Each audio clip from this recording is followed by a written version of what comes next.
আমাদের এখানে চতুর্মুখী লড়াই হচ্ছে। এখানে তৃণমূল কংগ্রেসের পক্ষ থেকে প্রার্থী দেওয়া হয়েছে, বিজেপির পক্ষ থেকে প্রার্থী দেওয়া হয়েছে এবং বামফ্রন্টের পক্ষ থেকে প্রার্থী দেওয়া হয়েছে। সাথে সাথে আমাদের ইন্ডিয়ান সেকুলার ফ্রন্ট আইএসএফ এর পক্ষ থেকেও প্রার্থী দেওয়া হয়েছে। ভাই আপনাদেরকে একটা ক্যালকুলেশন আমি বলি, এখানে বিজেপির পক্ষ থেকে যিনি প্রার্থী হয়েছেন তিনি এখনো পর্যন্ত বসিরহাটকে মহকুমা না জেলা এই জ্ঞান এই ধারণা তার মধ্যে নেই। তিনি বাংলা ভাষাটা সুস্থভাবে বলতে পারে না।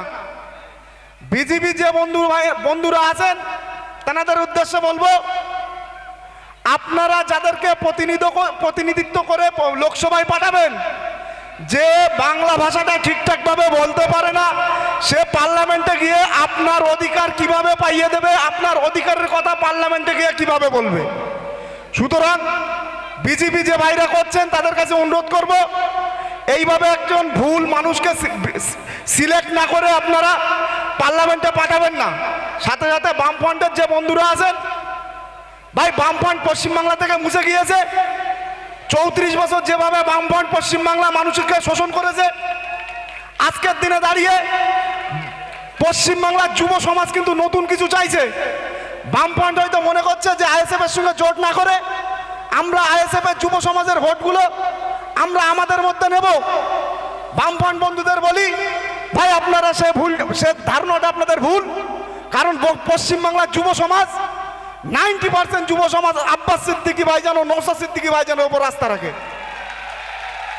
বামফ্রন্টের যিনি প্রার্থী হয়েছেন তেনার ক্ষমতা নেই কেন্দ্রীয় গিয়ে লোকসভায় গিয়ে বসিরহাটের মানুষের চাওয়া পাওয়াকে ওখান থেকে আদায় করে নিয়ে আসার জন্য নিয়ে আসার ক্ষমতা তেনার নেই।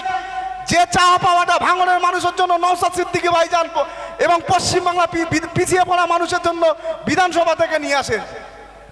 আর তৃণমূল কংগ্রেসের যিনি প্রার্থী হয়েছেন, আমরা সৃষ্টিকর্তার কাছে প্রার্থনা করি, দোয়া করি সৃষ্টিকর্তা তেনার শরীর সুস্থ রাখুক এবং সৃষ্টিকর্তা তেনাকে সুস্থতা দান করুক।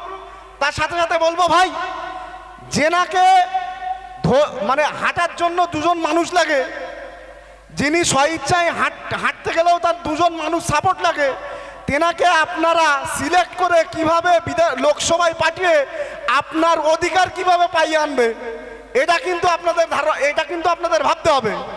আর আমাদের আইএসএফ এর মনোনীত যিনি প্রার্থী হয়েছেন, ভাইজান মনোনীত যিনি প্রার্থী হয়েছেন, একজন যুব ছেলে, 32 বছরের ছেলে, আপনার জন্য লড়াই করবে। তিনি একজন ইঞ্জিনিয়ার, লোকসভায় যাবে, বসিরহাটের মানুষের চাওয়া পাওয়া সেখান থেকে আদায় করে নিয়ে আসবে। সুতরাং আপনাদের কাছে অনুরোধ করব, বসিরহাটের সব থেকে ফিটেড ক্যান্ডিডেট যদি থাকে সেটা ভাইজান মনোনীত আক্তার রহমান বিশ্বাস। আপনারা আপনাদের মূল্যবান ভোট আক্তার রহমান বিশ্বাসকে দেবেন এবং বসিরহাটে বিগত দিনের সমস্ত রেকর্ড ভেঙে আমরা আক্তার রহমান বিশ্বাসকে জিতিয়ে এখান থেকে আমরা বের করব। এই বলে আমার বক্তব্য শেষ করছি। ভালো থাকবেন, সুস্থ থাকবেন। আইএসএফ জিন্দাবাদ, নওশাদ সিদ্দিকী ভাইজান জিন্দাবাদ। আপনাদের সামনে পরবর্তী বক্তব্য দিতে আসছেন আমাদের কুতুবউদ্দিন ভাইজান, বসিরহাট লোকসভার অবজারভার।